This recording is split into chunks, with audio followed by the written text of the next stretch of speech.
Getting up early is never easy, but I know that no matter how lazy I feel, it's more important to just get up and face the day.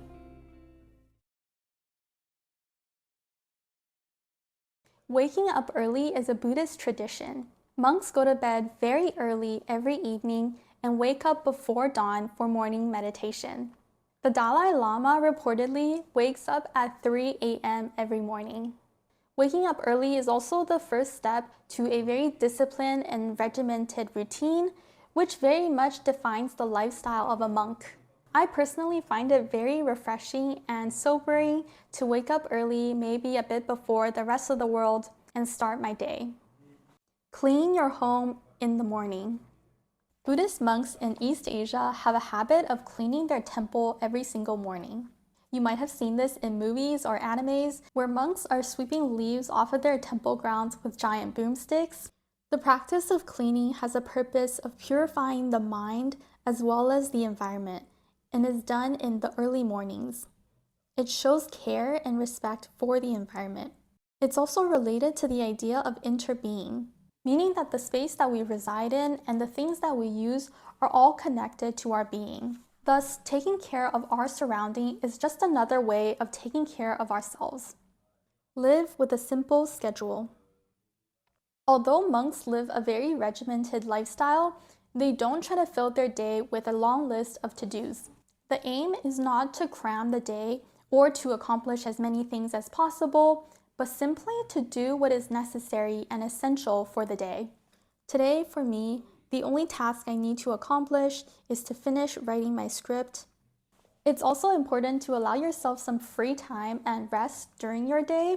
You can just sit there or sip some tea and just do nothing. What is a better way of relaxing? Here, I'm making myself some green tea for the morning. I love the smell of green tea.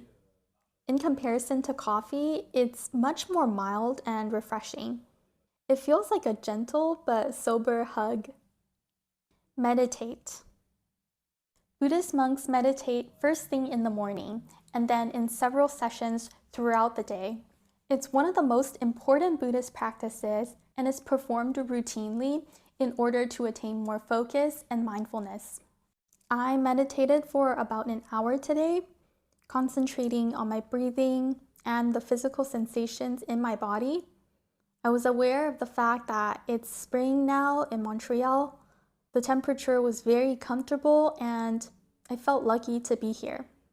But at the same time, I was aware that nothing is permanent, so I'm cherishing every day that I'm here. Do one thing at a time.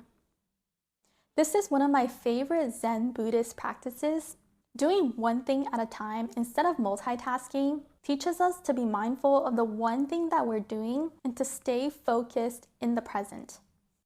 With the modern world filled with technology, I often find myself distracted by my phone or email when I'm doing work.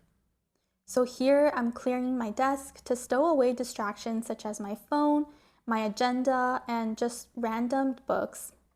I've heard it said that the distracted and wandering mind is often an unhappy mind. So I want to make sure that when I'm doing something, my mind and my body is dedicated to doing that one thing only. Do things slowly and deliberately. Whether you're driving somewhere, making food, doing chores, or doing work, please don't hurry yourself. Focus on each step of the process and make sure you do each step with care. Here, I'm preparing veggies for our lunch. As I'm preparing the enoki mushroom, I'm noticing its texture and its shape. I'm noticing the crunchiness of the napa cabbage, and I'm trying to cut them into equal parts. I'm noticing the green pepper is a bit old, so it's not easy to cut. Personally, I enjoy the process of cooking when I do it more deliberately and when I sink into every step of the process. When I stop wishing for it to be done very quickly, I feel more at peace, at ease, and just happy about the process. Eat moderately and eat plant-based. Although it's not an enforced rule, many Buddhists are vegetarians. Abstaining from eating meat is a practice of compassion towards animals, as the principles of Buddhism do not advocate violence or killing of animals. There are, of course, many plant-based proteins. Today we are eating tofu rice since we have some tofu left over from last night. I also stir-fry together some veggies with soy sauce. I'm not great at making vegetarian meals, but this is getting pretty close to temple food. Buddhist traditions also teach us to eat moderately. This means eating with mindfulness and gratitude for the food in our plate, never overeating, and stopping whenever we are moderately full. Smile often. If you've ever seen a statue of the Buddha, most likely he's smiling. That's because he's expressing joy and gratitude for the present moment. Although undeniably there is so much suffering and despair in our lives, smiling is the monk's preferred way to respond to those suffering. It shows both a gratitude for life, but also a full acknowledgement and acceptance of the suffering in our lives. One of the Buddhist teachings is that we, each of us, have a Buddha nature within us. This means that we are all capable of feeling peace and joy, even during our darkest moments. As long as we take notice, there's always reasons for us to feel that peace and joy. Even in the presence of hardships, we have to allow ourselves to relax, to feel happiness, and we have to allow ourselves to smile. Cherish mundane tasks. Thich Nhat Hanh, one of my favorite Buddhist writers, has once told us to cherish the moments where we're washing our dishes. He said, "There are two ways to wash the dishes.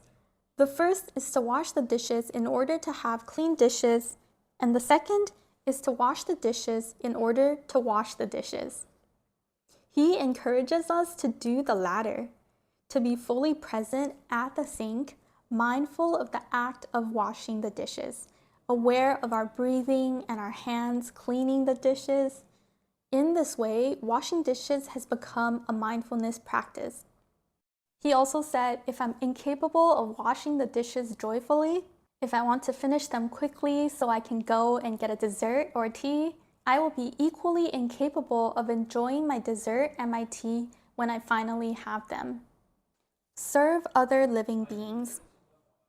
One of the principal tenets of Buddhism is that everything in this world is interconnected. We as human beings are intimately connected to our nature around us through the food we eat, the air we breathe, and the resources we use. This means we have to take care of the nature around us, and we have to be especially compassionate and loving of other living beings. The word metta means loving kindness, and it's the practice of cultivating kindness and goodwill to the people and animals around us. By taking care of the living beings around us, we really are taking care of ourselves. I know that when I treat my plants, my kittens, my family around me with care and kindness, I feel that peace and happiness in return. So here you go. These are some of the most common practices of a Buddhist monk. I try to adopt some of these in my daily life, but to be honest, it's not easy to remember to practice each of these all the time. I hope you found this video interesting. Thank you so much for watching, and I hope you have a peaceful rest of the day. Bye.